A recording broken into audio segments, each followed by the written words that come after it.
Hello, I'm recording this on November 2nd, 2024, and as of right now, this video is going to be my final 2024 presidential election prediction.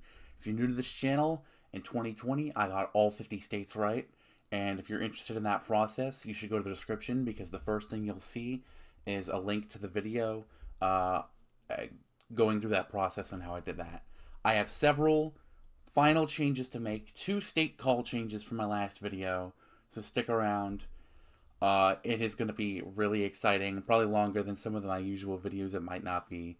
I have not been this excited to make a prediction video or video in years. This is going to be really fun for me, and just a reminder, I know, like, I pride myself on my accuracy, but also know that I like doing this for fun. I don't like arguing with people in the comments. I don't like the disrespect. I just want to be part of conversations and debates and everything. And maybe I'll come back and brag a little bit after the election. That's what I did last time, where someone said, there's no way he wins Georgia but loses Florida, and then I had that and it happened. So I don't know. But if you're new to this channel, what I do is I go through my margins, and then I go through safe blue states, and I go through safe red states, and then I'll randomly go through the rest of the states. So welcome to the channel if you're new. Subscribe if you can. On my main channel, we're really close to 1,000 subscribers. And on my alternate channel, we are, probably by the time this video goes up, I'll be at 300 because it's at 298 right now. So thank you again so much for clicking on this video, and I cannot wait to get into this. I have a lot of takes. I'm going to go into more depth than I ever have before. North Dakota, South Dakota are safe Republican states, obviously. But what I'm going to say about this is 15 points or more is what safe means on this channel. Likely would mean 7 to 14.9% of a victory. So if you won 56 to 44, that's a 12-point victory. That would be likely. Lean is anything between 2 to 6.9%, and tilt is a win under 2%.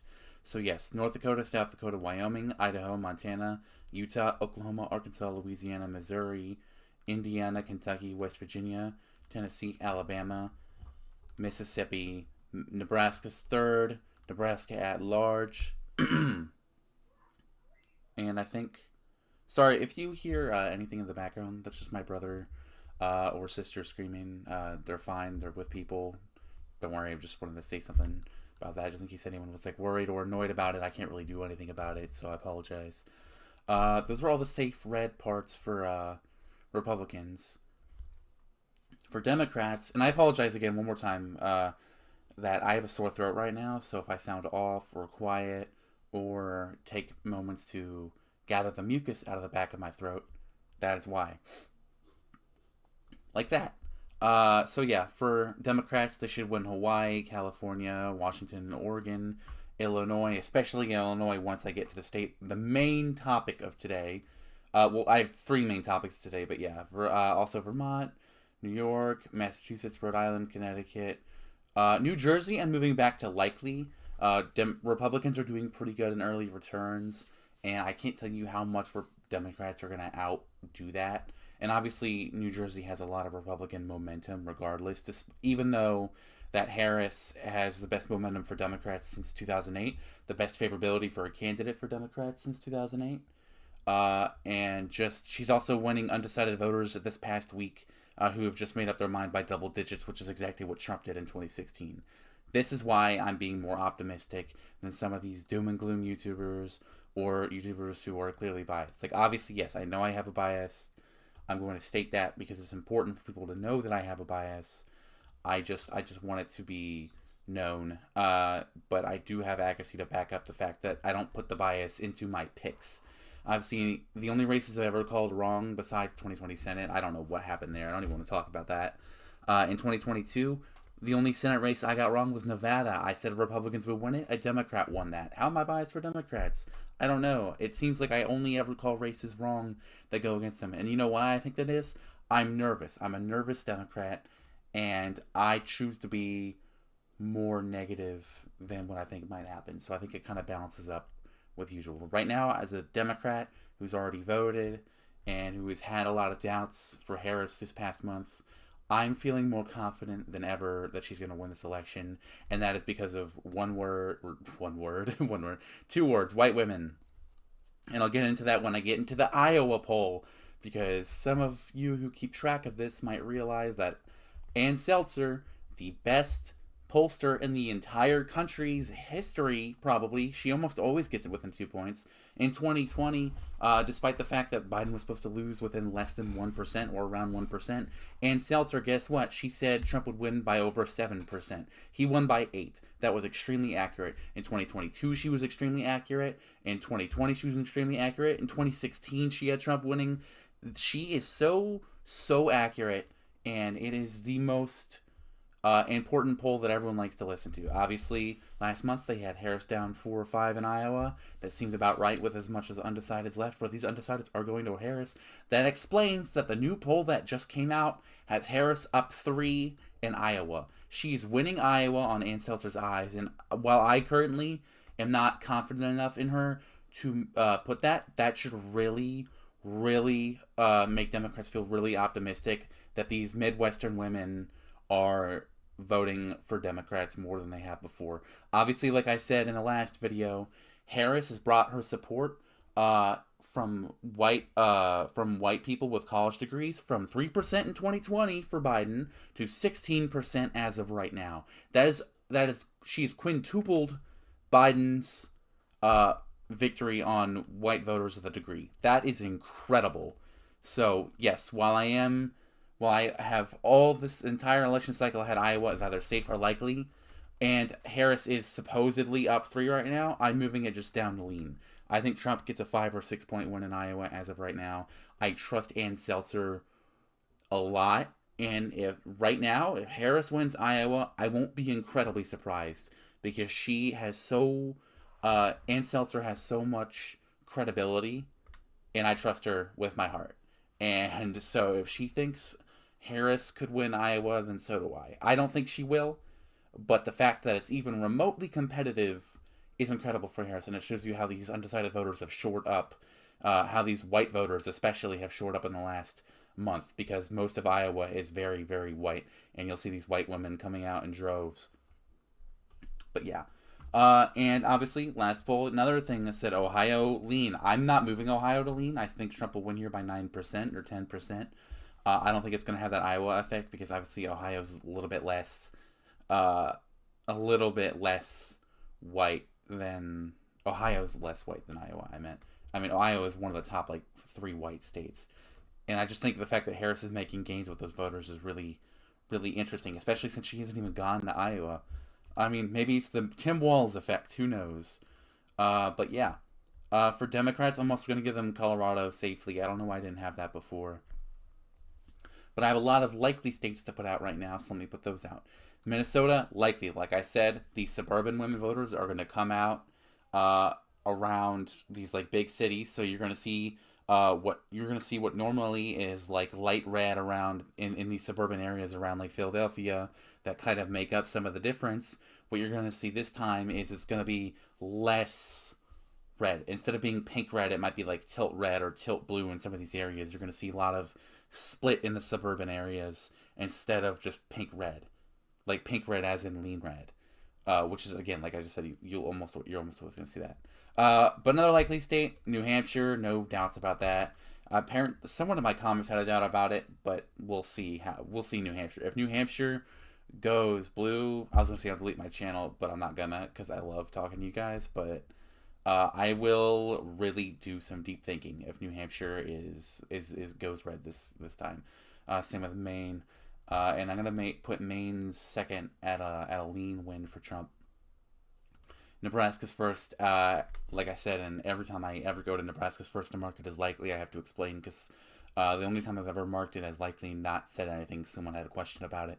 And I'm saying this because, again, like I said, not only are these suburban areas around Omaha and Lincoln going to vote more blue than they did last time, this district has also gotten redrawn since 2020, and it's another point or two to the left than it was. Plus, Nebraska alone is tied for the fastest shifting blue state from 2016 to 2020, tied with Kansas, which I'm also putting as likely. Nebraska second. I think Harris could win here by 16 or 17. I'm going to have her winning by 11. I think just a couple points better than Biden makes sense for these. Again, like I said, these suburban women might save the Democratic Party this year. I don't know how much it's going to save them in the Senate. You'd think maybe this would be responsible for Sherrod Brown still pulling ahead just barely. So Democrats definitely want to win Sherrod Brown's seat. Even if they lose the Senate, that's one less seat to worry about until 2030. So another thing I'm going to put as likely is New Mexico, South Carolina, and Alaska as of right now. Uh, and I'm moving. No, I'm keeping Alaska. Oh, and Florida as well. Florida early voting numbers, very, very, very good for Trump. I think he could win the state by double digits. I know the Puerto Ricans thing. Apparently, it is having more of an effect than I thought, especially up in like Pennsylvania, where it's having a way bigger drove than I thought. I still think I'm going to put Florida as likely red because, again, a lot of people have already voted. Republicans, oh, I cannot wait to get to Georgia because, yeah, I've moved. We'll see. I won't say it until I get there. Virginia, I'm gonna move. I'm gonna move back to likely blue. I'm gonna move Virginia to 7 points for Harris because again, like I said, these suburban blue city areas are gonna turn out more for Harris than they did for like Youngkin, who barely won in the first place. And I'm pretty confident that Harris can pull off at least a 5-point win in Virginia. She shouldn't do worse than Hillary's performance. She could do better than Biden's performance, but let's be real here. She probably won't. Uh, and I think in what's the next state? What's the next most likely state? Let's do Texas. Texas, like I said, this Iowa poll, again, not really making me as optimistic for Iowa being in play, but I do think that it shows that Iowa could absolutely not. Okay, sorry. Iowa, the poll is showing clear shifts in white suburban voters, which I took a note to in my last video. Which like I said, they're gonna vote in droves in around these city areas, like in Atlanta. They're gonna turn out on election day for Harris. They're gonna turn out in election day in Detroit for Harris, in Milwaukee for Harris, in Philly, in Pittsburgh, one of the only blue shifting cities in the entire state of Pennsylvania. They're going to go and vote for Harris. Raleigh, Charlotte, they're going to vote for Harris. We'll see how they do in Phoenix. As of right now, I'm pretty convinced that Phoenix is still going to go blue. But if Harris is doing as much better with white voters than I think, I'm going to then I might move Arizona to blue. We'll see how Arizona goes. If I see anything to look out for, like look out for another video on election day, because that's what I did in 2020. Is I changed Florida on election day in a 6-second video, which yes, I'm able to verify was before the votes, before the polls closed. I'm absolutely able to verify that. If you can, you could take the link of the video, or I can just show you that it was posted on 1:44 p.m. Like I said. But you could look and see me change Arizona last second or Nevada last second, because I'm not sure about Nevada. But yeah, as of right now, Arizona tilt Republican. Now, obviously, Trump's already doing around as good as his 2020 vote count, and he's going to be doing even better when I move North Carolina to tilt. And again, this is pretty significant because North Carolina going to tilt shows that it's absolutely within play. It could go either way. I think if I get a single state wrong, but I had it as lean or likely or safe, I'm gonna be pretty disappointed. But if I got like Arizona wrong and I had it at tilt, then it's like, well, I already knew it could go either way, something like that. But obviously, I'm not gonna just claim I got it right regardless. I'm gonna be honest about my predictions. I'm gonna talk about them. I cannot wait for like a week after the election where we start getting the final bits of data, and these exit polls are going to be so interesting because are Democrats really going to do this much better on election day? Are they turning out more on election day? It looks like that's going to be what is going to happen, and Republicans are supposed to turn out less on election day. And there's obviously more registered voters in 2020, but are they going to turn out in higher levels of percentage? Are we going to get more votes on the ground than we saw in 2020? We'll see. North Carolina, I'm not fully convinced for a Harris win here. I'm not fully convinced for a Trump win here. I think it goes either way. I think I'm going to give North Carolina to Donald Trump. I just think the fact that he won it in 2020 means how much better does Harris really have to do than Biden, which I can't see her doing better than Biden regardless of her doing better with white voters. Because obviously she's doing worse with Hispanic voters. She's doing about the same or worse with white men. She's doing she's doing a lot worse with Muslims, which you'll see because of the GOP scare campaign, and trying to get Jill Stein to. It's worked. They've gotten Jill Stein to 42% of Muslim voters, which is a large number. Jill Stein is going to get a lot of the Muslim vote, and she's only up 1% right now, but it doesn't matter because Trump's at 10%, and instead of them going for Harris 80 to 10, they're going to go they're going to go for them 40, 40, and 10. And then the rest are not voting or undecided.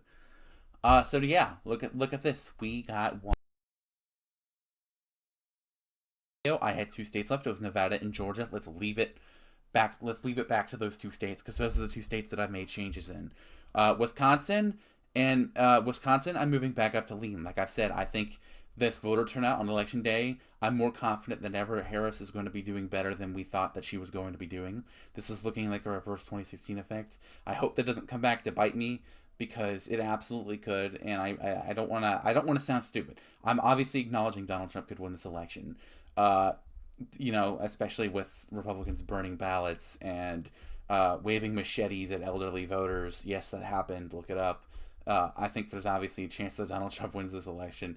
I can't tell you with how much dignity, but I think he could definitely win this election. Michigan kind of in the same boat as Wisconsin. I can't really imagine that these two go that far apart from each other.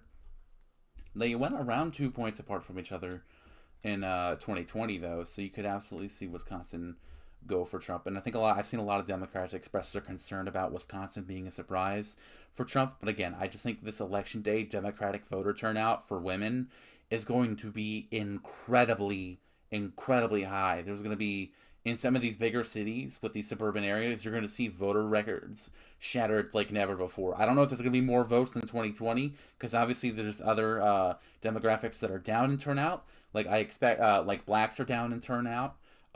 White men are down in turnout, but white women are carrying this election for Democrats so hard right now. And I'm also going to give Pennsylvania tilt to Harris. Again, if Trump wins Pennsylvania, it's very improbable that he loses the election. But if he loses Pennsylvania, wins Nevada, or if he wins Pennsylvania, loses Nevada and Georgia, guess what? He still loses his election. He's not fully safe with Pennsylvania. He needs Nevada too. And this is where I'm going to go into my final 2 states. That last video I said I could not put a pin on. I've now made my decision for these final 2 states. Nevada, that has not gone to Republicans since 2004 on the presidential level. Seeing this turnout, seeing men vote at higher levels in 2022, but seeing not crazy, and also Latino voters going worse for Democrats, and not huge. I'm not very confident in Democrats at all to be able to pull off a win in Nevada. They're obviously not very focused on it. They obviously want the state, but they're focusing more of their time in the Rust Belt. They're not really focusing on these Latino voters and these older men voters that are in Las Vegas, where the average age is like 38 to 40 years old per citizen. So, and the only reason I know that, by the way, is because I watched a video about the Las Vegas Raiders. Well, not about them, but it was about which NFL team would most likely be able to relocate. And it mentioned that Nevada, Las Vegas, and Washington, D.C. both have really old sets of citizens by average age, the oldest. So yeah, that's the only reason I know that. But yeah, like I said, I'm not very confident. And I think this will be one of the only 2 states that Donald Trump will flip from 2020 to 2024. And you heard that right. That means I'm moving Georgia to blue for the first time in over a month. As a Democrat, I'm excited for this. I've been watching this guy on Twitter who has monitored all this Georgia turnout. So let me give you the basic rundown of what he said. And keep in mind, today's November 2nd. Basically, he said Harris has done all she can for turnout by early voting so far. She's done everything she can to set the precedent for a victory in Georgia. And he said that if the state were to vote right now, like if what all the votes that are already in, he think Donald Trump would narrowly, like if election day were held like right now, he think Trump would narrowly win Harris by less than a point. But what he also said is that Republicans have burned out a lot of their early voting, or a lot of their actual pools of voters, not just early voting, their actual pool of voters. They've burned out a lot in those big populated red counties in southern and northern Georgia, especially northern Georgia, a couple counties around Atlanta where it starts getting even more and more red. Those dark red counties are at like 85% like done with Republican voters. So what you're going to see is most of the voters left are in these deep blue metro Atlanta areas up here. So on election day, as long as Democrats keep their good turnout uh, on track, like it was yesterday, the last day of early voting in Georgia, broke records. As long as Democrats can keep that attitude up for election day, which they are supposed to do better than last time, they should win Georgia. It is going to be extremely close in Georgia. I've been watching Georgia like a hawk. I've been watching Nevada like a hawk. I should have been looking at Arizona more this election. I feel like if I get a state wrong, it's going to be one of the ones that I put for Republicans. And if I get a state wrong for Democrats, it's obviously going to be Pennsylvania or Georgia. I'm not fully confident in all these predictions. Remember, I do them for fun, but I have a history of being really accurate. I am excited for Election Day. I cannot wait to talk to you guys after. I'm going to make a full video on it. I'm going to make a video the day after, probably around 7 p.m. I'll post a video. I'm only saying that because I have school I have a class from 2 to 3:15 p.m. on Wednesday. So when I come back, I'll likely make a video going over what's been called so far, because I don't expect everything that called. The presidential race might not even be called by then. So we'll see. But again, thank you everyone so much who's been here since August. This has been so fun. I didn't expect this channel got so many more views. My main one got so many more views than last cycle. We're getting like 2,000 views per video. Before I was getting like 100 last cycle. As of right now, we're on pace to hit 1,000 subscribers within 2 weeks. As of right now on my main channel, I'm so excited to do that. I cannot wait to make a video about that. I think that video will be a 2028 election prediction, because that just sounds fun. I have to see who wins the race first, because obviously if Trump wins, then it's going to be a different kind of prediction than if Harris wins, because we're going to have Harris. If Harris wins, I'm just going to have Harris against a generic Republican, probably J.D. Vance, so Harris-Vance 2028. That's what it's going to look like, but we'll see. Again, thank you. If you're new to this, join this journey. And this was my final closing prediction. Thank you. Goodbye.